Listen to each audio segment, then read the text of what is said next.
Покачување на платите и нивно усогласување со минималецот бараа здравствените работници, кои покрај добиената плата излегоа на мирен протест пред болниците. Тие ја искористија паузата за да ги кажат своите барања, а главното е да биде потпишан колективниот договор за порамнување на платите според последната корекција на минималецот од лани, како и за неисплатениот регрес за годишен одмор. Нашето незадоволство е во насока на покачувањето на платата за сите вработени во здравството.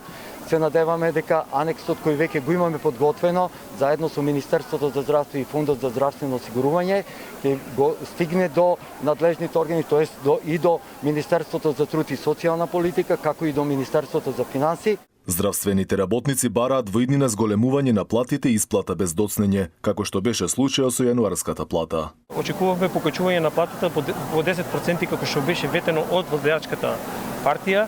Секоја година да се случува, а ние до сега имаме добиено само 5% покачување на платите во здравството. Затоа очекуваме овој анекс да биде што поскоро потпишан. Синдикатот на клиничкиот владата побара состанок на кој би се договориле кои ќе бидат следните чекори, но и како би се реализирале покачувањата на платите со оглед на најавеното зголемување на минималецот од март. Се прави едно системско разнебитнување на јавното здравство, на чија сметка не знам, можеби на приватното, можеби на западноевропските земји, затоа што голем е одливот на медицински сестри, околу 5 до 6.000 медицински сестри имаат напуштена оваа земја во последниве 3 до 5 години.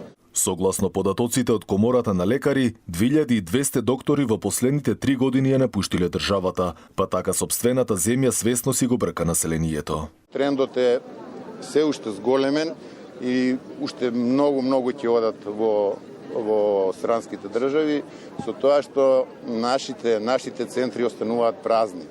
Докаде ќе оди овој тренд, зависи од власта. Иако за утре беа закажани блокади на Скопје поради доцнењето на јануарската плата, тие сепак барем засега се одложени, зашто парите се легнати на сметките на здравствените работници.